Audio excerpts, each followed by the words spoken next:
Good afternoon. It's Wednesday, the 10th of July 2019, just after 1 o'clock. Welcome to UK Column News. Your host today, Mike Robinson, myself, Brian Gerrish, and we're delighted to welcome Alex Thomson. And of course, Alex bringing us Eastern approaches and reporting on matters from the Netherlands. Well, we're going to start with Kim Darroch. If you remember, we mentioned on Monday the memos that were apparently leaked. This is possibly an even bigger leak than the Huawei one. But anyway, if you remember, what he said was in his memos things like, we don't really believe this. This is a Trump administration is going to become substantially more normal, less dysfunctional, less unpredictable, less faction-driven, less diplomatically clumsy and inept. And he followed that up with comments like media reports of vicious infighting and chaos in the White House are mostly true.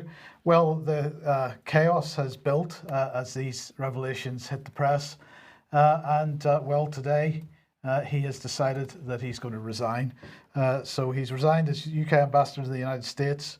This was after Trump had called him a very stupid guy and basically said that he wasn't going to work with him anymore Sounds quite reasonable to me. Well, let's welcome Alex to the program. Welcome back to the program. Alex, what are your thoughts on the whole Darroch affair? I think actually this has been best put by Craig Murray, a Foreign Office man in the past, whom I used to write the reports directly for, actually, who at the time I was trained to hate. But he's persuaded me and a lot of other ex-Foreign Office and hangers-on by his persistent blogging and speaking. And Murray has pointed out that Darroch got his career advancement during the Blair years, when the standards went down the pan. You would never in the past have got a man getting to British ambassador in Washington without, him having some diplomatic skills. But this lot are actually potty-mouthed and have been the terror of their own underlings in the Foreign Office before ever reaching such posts. So do you think there's something unusual about these? Because obviously these comments were not meant for public consumption. What's unusual about them, Mike, is that they are of no breeding. There's no culture, and I'm not trying to make a classist issue here. It's good that men like him from the north of England have been able to get in. A fine example of that is Peter Ford, who was not of a traditional, it was the same generation, not a traditional Foreign Office entry family, but like Darroch, got to Oxford, Durham in Darroch's case, and then got into the Foreign Office in the mid-70s. The difference is, the foul-mouthed language orally is very unusual in the past, and putting thoughts to paper about dysfunctionality and there's no hope of redemption simply shows that Darroch is not a man who was actually moulded by wiser, older and better people as he came up the ranks of the Foreign Office. I think that's the radical departure. He's speaking on behalf of an ahistorical, self-interested, self-referent caste which took over the Foreign Office in the 90s. Yeah, okay, but obviously he was delivering these memos to people, including Mark Sedwill, for example, and he clearly hasn't been criticised by the current Foreign Office incumbents. So this is a broader culture than just him then? Well, absolutely. And the mechanism through which it was spun out was that of the National Security Council, a role which used to be simply the Joint Intelligence Committee or the Cabinet in terms of ministers. But at the early 2010s, some Foreign Office men and MI6 men behind them thought it would be a jolly good wheeze to spin this out into an NSC. And of course, Darroch was one of the chairmen of this nascent institution. And indeed, Sedwill has become the next one, or the latest incarnation. So there is a self-perpetuation involved here. Foreign Office grandees get spun out to be the level of management and presentation and selection between intelligence and diplomacy and the cabinet of the Prime Minister. So, of course, this is a self-perpetuating mechanism. Yeah, and just to finish this little section off then. So he would have been National Security Advisor, head of the NSC, amongst the same types of people that have been involved with Sergei Skripal and the Russiagate affair. So that would have been Dearlove and Christopher Steele and people like this. Yes, he's about 2012, 2013, if I recall correctly, something like the second ever NSC chairman. So he wouldn't have overlapped with Steele, who left MI6 in 2009, the same year I left GCHQ. But he will have overlapped, I think, with Sir Richard Dearlove, and certainly some of the others in that group, yes. Okay, thank you for that. I'll just say, Alex, I find it fascinating that Blair's name gets mentioned because I'm desperately trying to remember a few names, but of course there was a so-called blind trust set up which helped bring Tony Blair into power. And if I remember, one of the key players in that was a former ambassador to the US. So there's a sort of circular, what's the word? A circular plot somewhere there in the background. I'm willing to be corrected, but was that not Sir Peter Westmacott, who was also HMA Paris at the time of the Franco-British Council around the time Cameron came to power? Possibly. There were about 5 members of that trust. I will do some research and introduce it into another news programme so that we direct people to the facts. Just quickly, Alex. Just a codicil to that, Darach's background as he rose through the ranks was Franco-British, including supervising the disastrous Channel Tunnel project. And so there's an element of this which is stop Brexit by any means, and particularly the Franco-British axis. That's the arm of the civil service that's speaking in this wreck Trump and wreck the special relationship vector that we now have. Yes. Okay, well, we'll just say at this point, we were just given a little bit of a tip that the Ministry of Defence is now watching UK column closely. Presumably this is to find out what is actually going on in defence matters and defence matters overseas. And we were also given the little hints that 77 Brigade, the Army's 77 Brigade, is now also following us because, of course, they've got a duty to watch anything and everything that's happening on social media to make sure that we're not right-wing extremists, presumably. Well, we just say, if you haven't ever had a look at 77 Brigade, just go onto the Army's website and you can find a section. It's all very dark. The whole style of this section of the Army website is rather dark, sinister undertones, but it says 77th Brigade Influence and Outreach. And this is a bit more of the detail, who we are. And what are they actually doing? Well, they're saying that they're adapting behaviours and they're working as agents of change. So I think a few questions to be asked there about what this organisation does. But if you're watching us today, then welcome, and I hope you enjoy the news. Right, so where are we? Let's move on to, well, it looks like David Ellis is just attempting to join us there. David, you need to turn your iPad the other direction because your orientation is incorrect. Well done. So what we're going to do is to show a little clip or a couple of little clips from the beginning of the week, because obviously there's been a load of furore over who the new leadership of the European Council is going to be, and apparently the compromise candidate is going to be Ursula von der Leyen, who most recently has been Defence Minister for Germany. And so she was visiting the European Parliament earlier in the week and had some things to say. And well, this first clip is quite interesting. Listen to this. Now, I'm going to jump right forward now to the present day.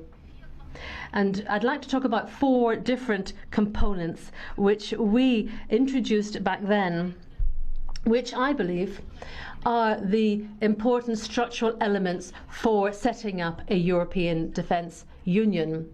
First of all, just 2-3 weeks ago, we were able to for the first time, we were able to give the red light for a European command capacity in Brussels. That's for the first time that civil and military instruments would actually be commanded together, and where these commands would actually come from one single central command office. That's an essential step forward. It was unthinkable a short while ago, but it's precisely the right approach to have if we want a European flavour to our defence policy.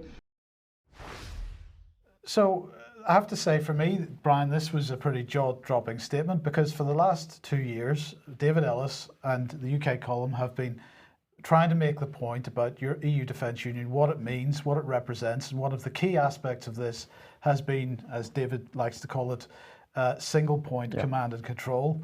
And one of the points that we have made over the years is that if you take command and control out of the hands of national governments and you put it into the hands of the EU to pursue its foreign policy, then through treaty and so on, you're obligated to take part in whatever decisions they make. Therefore, there's no opportunity for UK citizens to influence their parliament about which actions we may or may not take part in. This is extremely dangerous. Very dangerous, and she's giving it in, it's black and white here, Mike, isn't it? It's EU, Brussels EU, and it's civil and military. This is one of the most dangerous things for me. You're now mixing policing in with intelligence and the military. I'm going to say that this is Third Reich type stuff. I'm using that phrase deliberately. And it's under single point control. And that's exactly what David Ellis said. It will be under single point EU control. Alex, what are your thoughts on that particular statement? Well, I was struck in that part, Mike, by two things. One was that Mrs. von der Leyen used a German word, Kommandozentrale, if you listen to the original, which the interpreter, of course, as always, the European Parliament interpreting is excellent. The interpreter did stumble a little, as anyone would do, because it's a completely new term. So it isn't even in the interpreter's vocabulary yet, which shows how new it is, that all of a sudden, Frau von der Leyen speaks about a Kommandozentrale, for which the English equivalent would be Command and Control Center, or for short C3, if you look at David Ellis's tweet, that's what he's referring to. But this one is talking about a Brussels command control center, so not the ones in Northwood, which has just been moved to Spain, or Potsdam, or Paris, or Larissa in Greece, or Rome, the 5 that we know about. This one is the one above those 5. So a new facility and a new term for it brought out in one go. And I think the other thing I would say is that if you listen to Frau von der Leyen speaking there, when she's really in her element, she trots out the English phrases in the midst of the German, particularly when she's talking about having liaised with the Americans and how the Americans are suddenly on side with all this, and NATO is on side with all this EU militarization and centralization, which further gives the ring of truth to it. It's not the EU that's lying here. Okay, well, let's move on with some of the comments that she made. The second important milestone for us is the establishment of the PESCO, the Permanent Structured Cooperation. This was already centred in the Lisbon Treaty. It was never implemented. Our feeling was, our thoughts, and I know that there has been a huge amount of support from the European Parliament for that, and I am unendingly thankful to you for that, because we need to have PESCO within the Defence Union to show that we can actually develop this policy together, that we have the capacity, that we are operational, and that we can plan systematically for the long term and actually provide a European solution to crises. So crises are going to drive the European solution, Brian, and PESCO, one of the many acronyms that build this defence union, an acronym which, okay, it's appeared in the British media from time to time, but if you were to ask the average person in the street if they'd ever heard of it or what it meant or what it represented, they wouldn't have a clue. They wouldn't have a clue, and of course nobody is talking about it. Nobody in any of the political parties. We're not seeing Brexit Party talk about it. We're not seeing Mr. Farage talk about it. Nobody wants to go near this subject. Let's continue.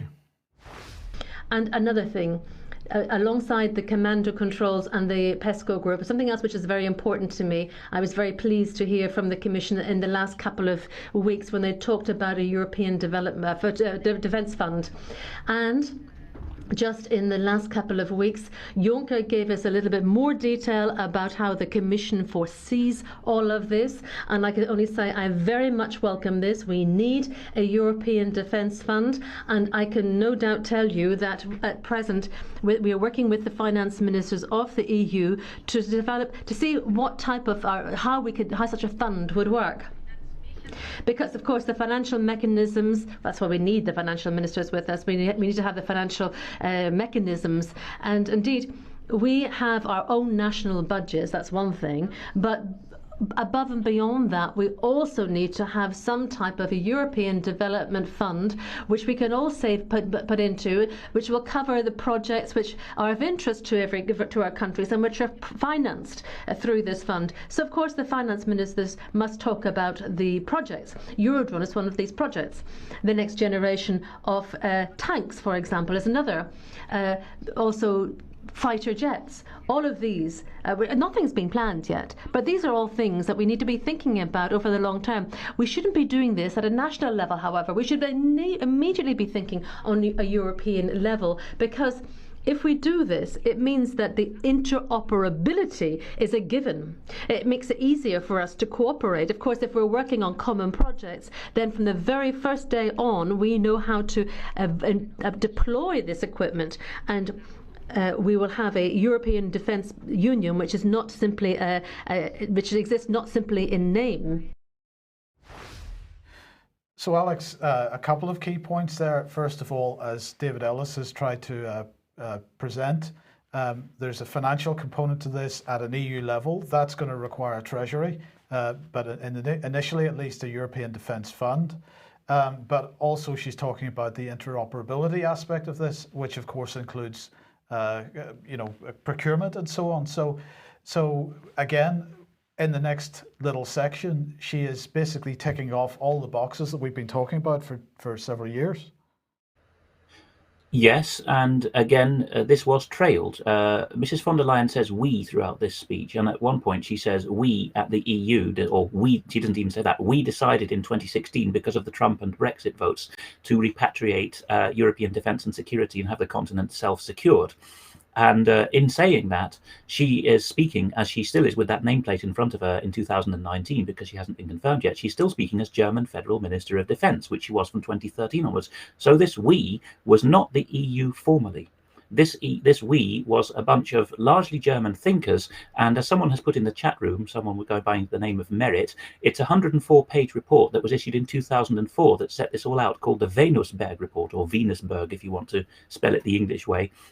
If you go and find that online, it spells out from 2004 onwards, in English as well as German, what the financial plans were.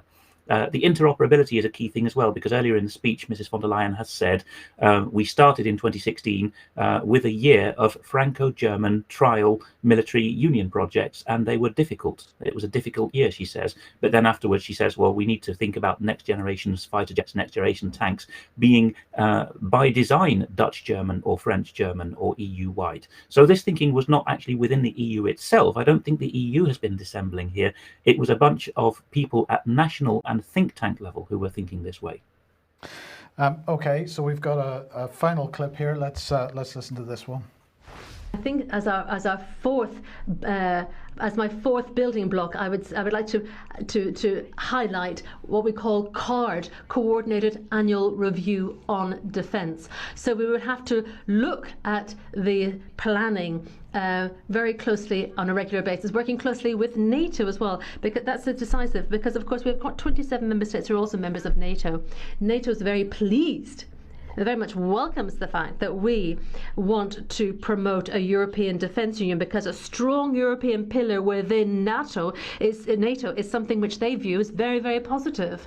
However, that means that our plans have got to be dovetailed with one another, so that we don't have redundancies and so that we don't have doubling up, that we actually focus correctly. No single member state in Europe, and I say that about my own country as well, no single country in Europe is in a position to provide alone the system that we're going to need in the future. But together we can do it. So together they can do it. Alex, I think there was only one thing there that I wasn't sure that the translation was quite correct about, where she used the word redundancies. Of course, what really a better way to put it might be to avoid duplication of effort. So this is another key point that we've been trying to make. Defence cuts over the last 40 years have not been about money. They've not been, I'm talking about British defence cuts, have not been about money. They've been about getting the British military to a position where it, as she says, dovetails in with what's going on in the rest of the EU.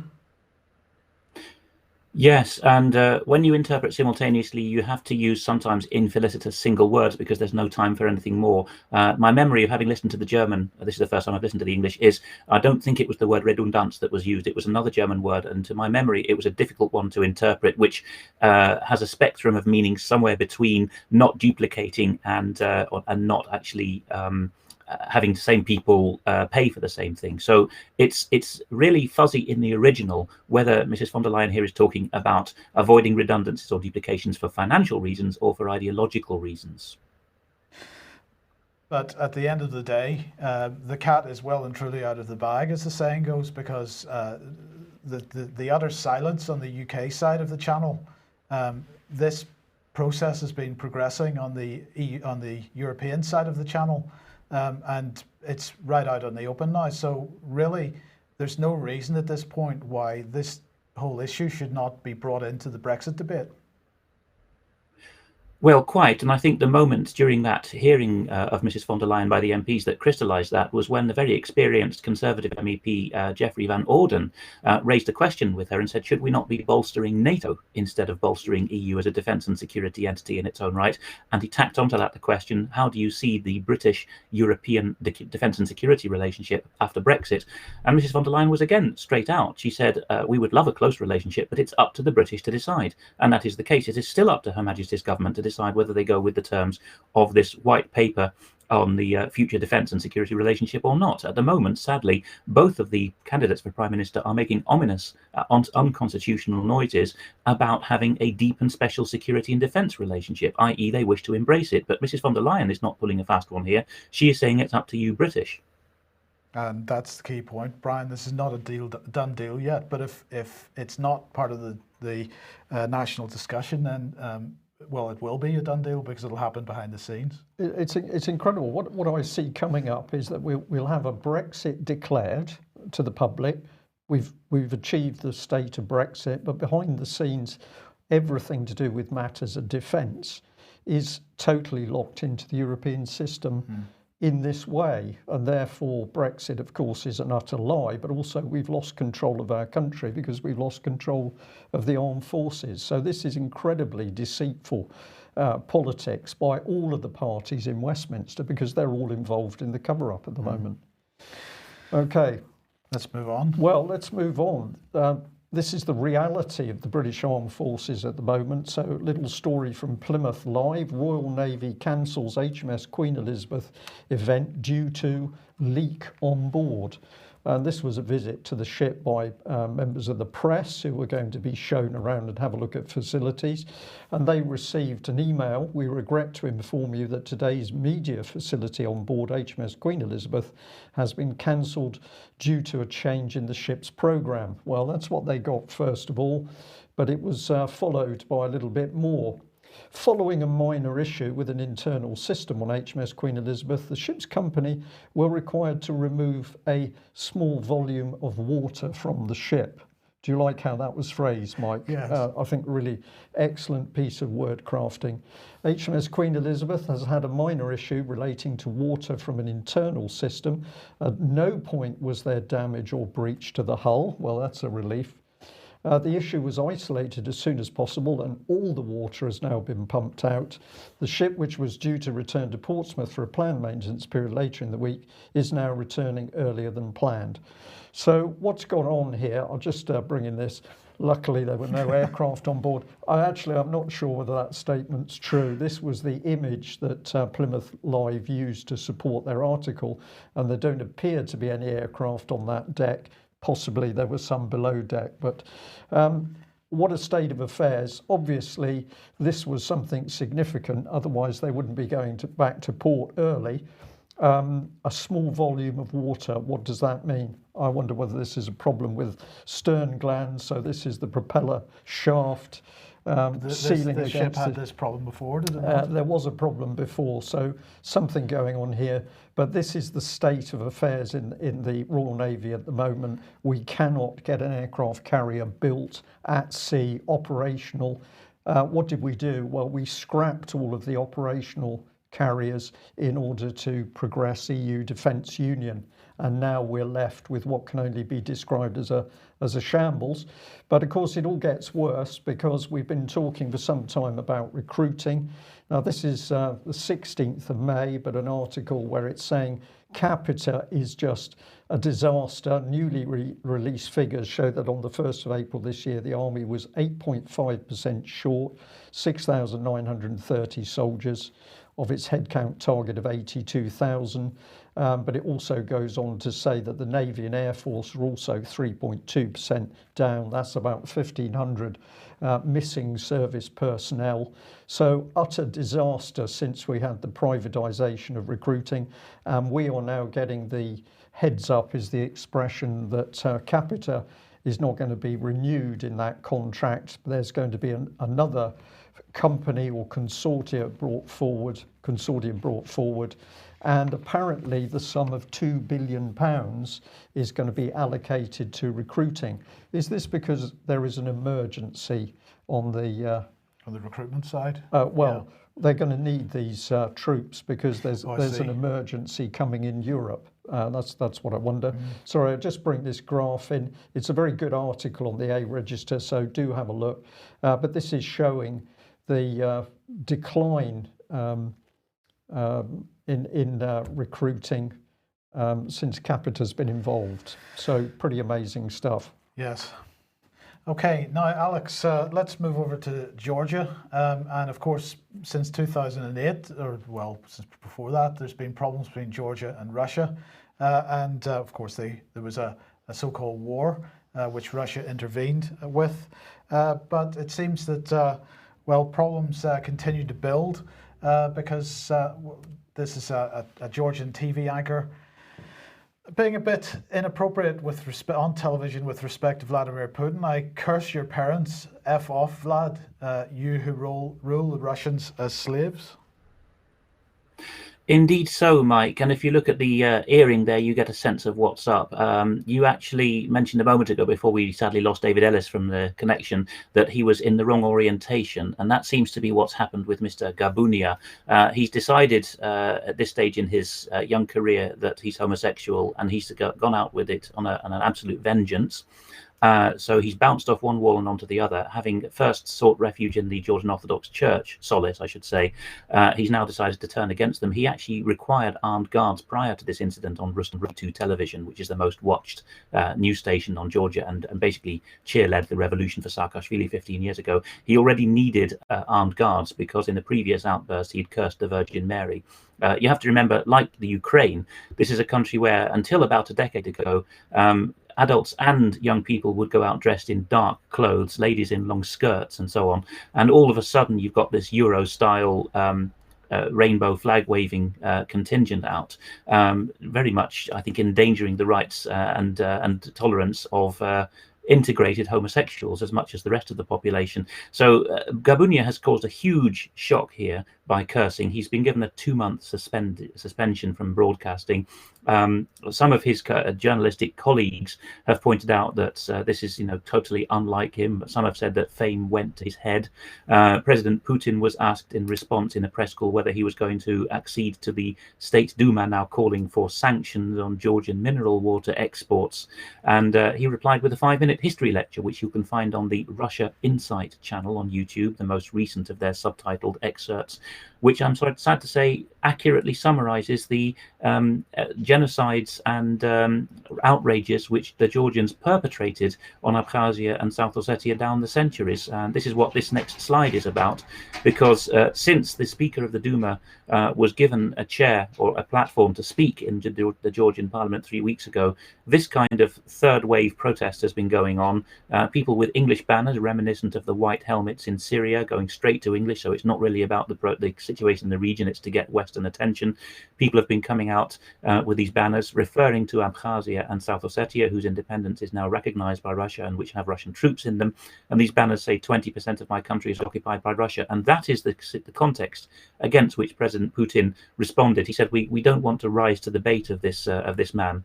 He's not worthy of the attention. Instead, we just need to focus on the historical facts here. And this, I'm afraid, is the root of what the EU and its member states and NATO are faced with now. Do we go to war for not even the whole of society in these small Eastern European countries that want to radically break with Russia. It's actually for the sake of a very small minority of, shall we say, turned heads or even mind control victims. I'd suggest Mr. Gabuni is getting into that category, who have blow their fuse and rant at President Putin, a bit like Kim Darroch really, with ranting at Trump, except even more obscene. Is it for the sake of these few that the whole of the West wishes to enter into a war footing with Russia? So what do you think is the possibility of trouble kicking off in Georgia again? Quite high. I've seen this before over the last 20 years in many cycles. This is the time of year when the protests get going. And if they can be sustained through into the autumn, then what you tend to find is, and this has already happened a couple of times in the current episode, you get stormings. So we've already had a storming of Parliament and then a storming by the other side in Georgia, as it were. The other side of society stormed Rustavi 2's TV studio after this outburst, demanding that Gabunia be sacked. So if this wave of protests is kept up a few more months with who knows who paying the purse strings of the protesters and feeding and keeping them out in the streets, then yes, it can go very nasty. Regime change does happen pretty quickly in countries like Georgia when it does happen. And do you think, just to end this, do you think Russia would intervene again? I think that they have taken a leaf out of the West's book, and I think they're much more interested in soft power now than they are in sending troops in. They're not afraid to. They did in 2008 to protect their citizens in South Ossetia and Abkhazia from further abuse. But at this stage, I think Putin is showing a clear indication that the vector they want to go with is winning the court of public opinion. Okay. Well, US drones. Yeah, Alex, you were interested in this one, but the US has moved drones from Poland into Romania, which it says is the result of effectively works at the air station. So this is the report. Air Force unmanned aircraft are flying out of a temporary camp in Romania, a move that puts intelligence gathering capabilities closer to the Black Sea. And the shift of Reaper drones was prompted by construction at their main operating base in northwest Poland. This is all very convenient, isn't it? You've got some works at the base, but that means you're going to have to shift your equipment into another country. I don't know whether you want to comment on that, Alex, or not. Yeah, what I would say is if you're down in the Romanian sector of Eastern Europe, then you're very much able to scoot out over the Black Sea and provide cover for US warships, which also, by the way, are, as usual in the summer, but even more so this year, on a slightly increased tempo in the Eastern Mediterranean and the Black Sea. They occasionally make use of the Montreux Accords to sail through the Bosphorus and make a show of strength off the Georgian coast. Romania is the western side of the Black Sea, so it's of a piece with providing cover for further incursions. Okay, well, let's just briefly move on to Iran. And a Russian article to start off with. This is, I'm not even going to try to pronounce, maybe Alex can tell us what this is called in a second. And I have to say that Russia and China really blaming Britain for escalating the situation with Iran at the moment. So this article in English is called "British Marines Left Syria's Army Without Fuel." They're saying Washington's hybrid war against Damascus and Tehran could escalate into full-scale hostilities. The UK Royal Marine seizure of Grace 1, an Iranian supertanker carrying oil last week, was most likely a move which has been thoroughly engineered by both London and Washington.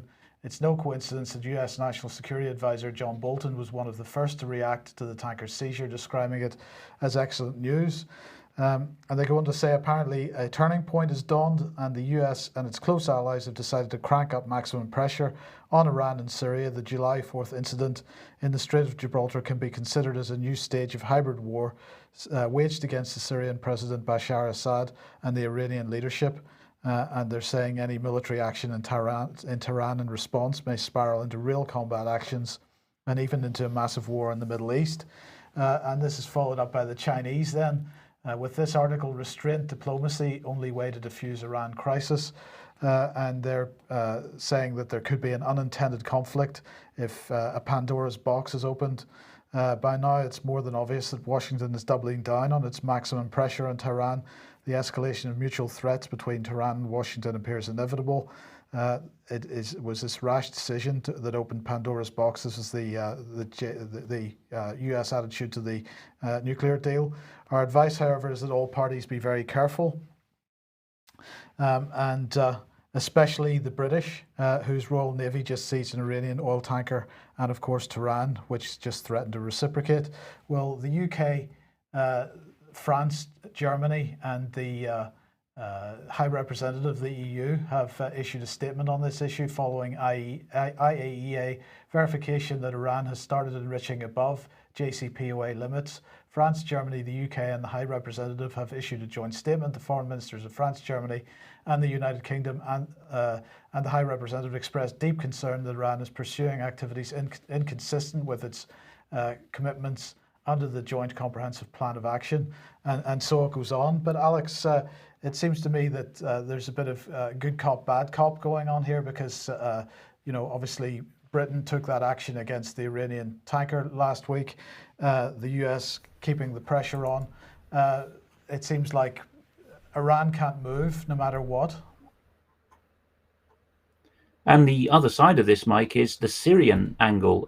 What is the legal status? It might not be a lawful decision, but there may be allegedly a legal decision by the EU to sanction Syrian oil imports. It's by no means clear that there has been such a decision. I've not seen any chapter and verse on it. And this was something that Mr. Galloway raised on his show the other night with a Gibraltarian caller, or an Irishman in Gibraltar, calling in and saying what's being reported locally here in Gibraltar is that the Marines were sent out to comply with an EU law, as he called it, as a layman. It doesn't seem that that's the case. That's you can say Iranian tankers supplying oil is one target that's dangerous enough. But if you're doing the seizure on behalf of the importing country, then you'd better be on very firm legal grounds for what you're attempting to do. And it remains a unilateral action. Of course, it can be replicated. British and American tankers could be very vulnerable to Iranians grappling their way on board. The precedent's been set now. Yeah, so there's a risk of this escalating. We'll keep a close eye on it. Now, just briefly, if you like what the UK column does and you would like to support us, then please head over to the community website where the options are there. That's ukcolumn.org/community.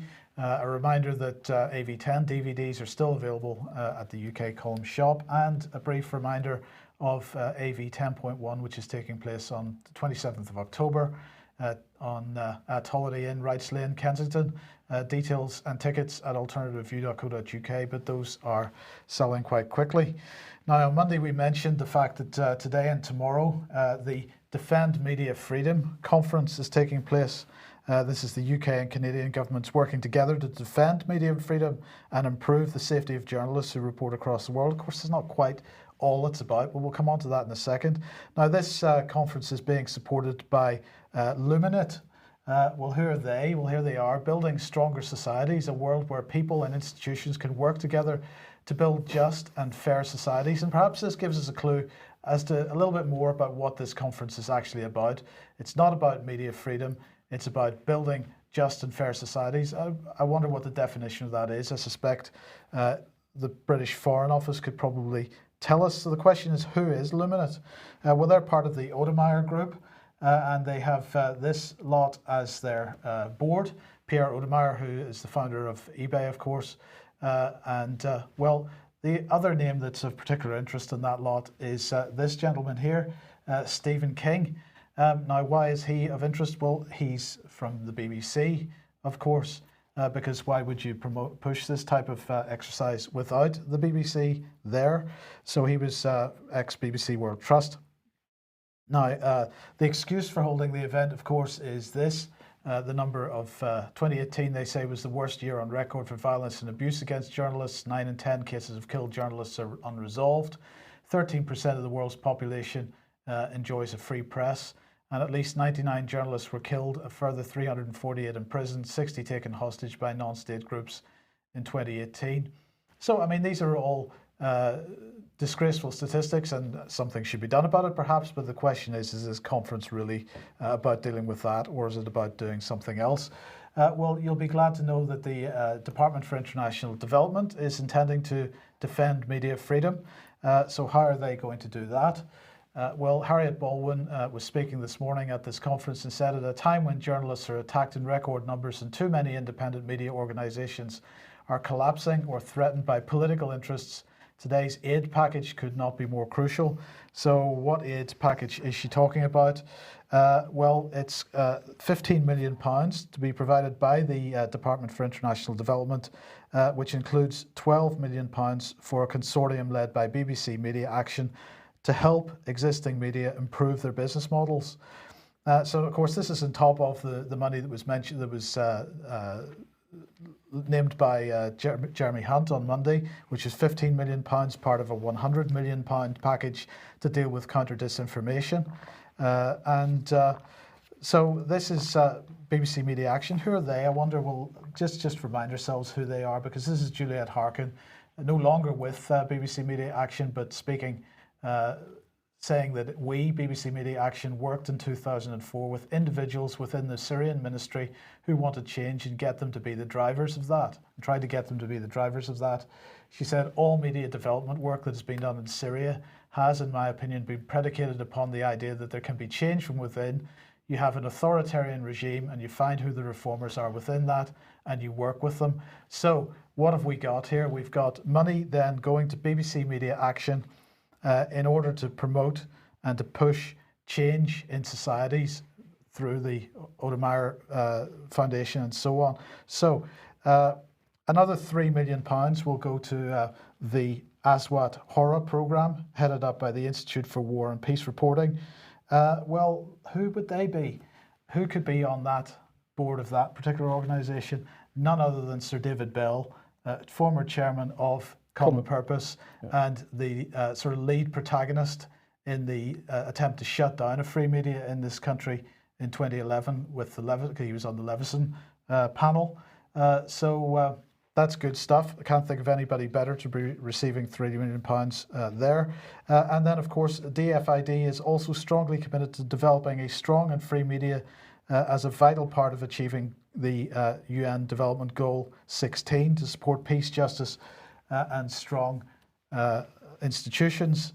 The new programs come on top of an announcement of another £12 million, is what they're saying, made in March 2019 for the Protect program. This is protecting rights, openness and transparency, enhancing civic transformation, which aims to improve media freedom within developing countries. In total, DFID has committed up to £27 million to protect media freedom this year. But as I say, Brian, this is not about media freedom. This is about transformation of societies. And they're wanting to use a so-called free media, and what they mean by that is a media controlled by Western interests to make that change.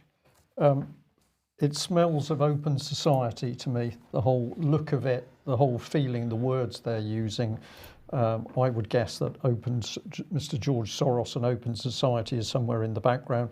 But isn't it remarkable to see BBC Media Action in the frame again? And okay, we've got Sir David Bell, ex-Common Purpose, but this is the Common Purpose agenda to get into these countries and to, inverted commas, train the new leaders.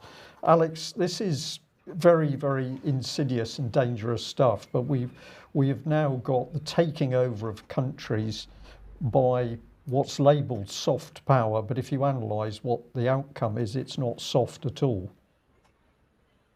No, Brian, inside the minds of its victims, who are the cheerleaders, the presenters of it, it's an extremely hard and harsh regime which can destroy people's character and cause them to have breakdowns. I fear that's what Mr. Gabunia went in for. One detail on that, I'm not sure how much this BBC Media Freedom event overlaps with the Global Media Freedom Initiative that the FCO was controlling access to. But a few minutes before we went live, Alex. It's the same one, isn't it? Yes. Well, it was reported by a couple of channels just before we went live that the Foreign Office had banned RT and Sputnik from attending this Media Freedom Initiative, although they put their request in good time. Unfortunately, you've just jumped the gun, because that's exactly the point I was about to make. So it is a bit ironic that the Defend Media Freedom event has in fact not given accreditation to RT or Sputnik to attend. And in fact, the British government appears to have not issued visas on time for that. And of course, the other thing which is not getting any coverage at this event is Julian Assange, and he should probably just be mentioned there as well. So there we go. The British government, alongside the Canadian government, doing all they can to defend media freedom, so long as you're following the societal changes that they want you to follow. Yes, and you've got to get it right. And we just wanted to, where are we? Just end on this one because somebody pointed out to us that they're getting a little bit suspicious over Brexit. So the Sun here, sign language, motorway signs to be translated into different languages after foreign drivers cause chaos on the M6. And if you think this is a joke, it's not. This is it in the Smart Highways magazine. What are they talking about? Well, they've had some problems on the M6.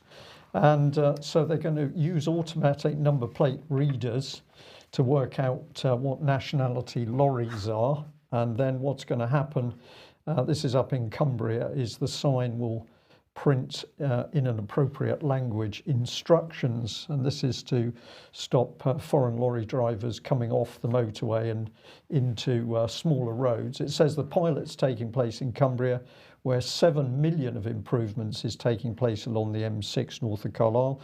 The latest phase of the work is focused on the roundabout at Busy Junction 44 of the motorway, and lorry drivers are being warned in German, French, Polish, Romanian, Dutch, Spanish, Lithuanian, Slovak and Hungarian when the roundabout is closed for overnight work.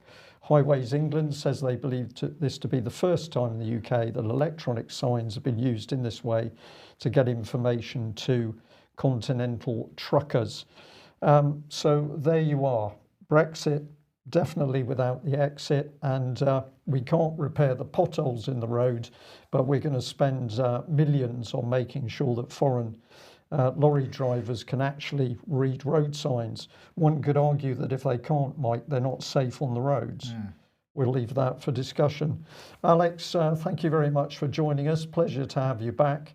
And we'll say to our viewers and listeners that if you're not already a subscriber to UK Column, please consider taking out a subscription, because we can only do what we do with your financial support. Thank you very much for joining us, and we will be back at the same time on Friday. Bye-bye.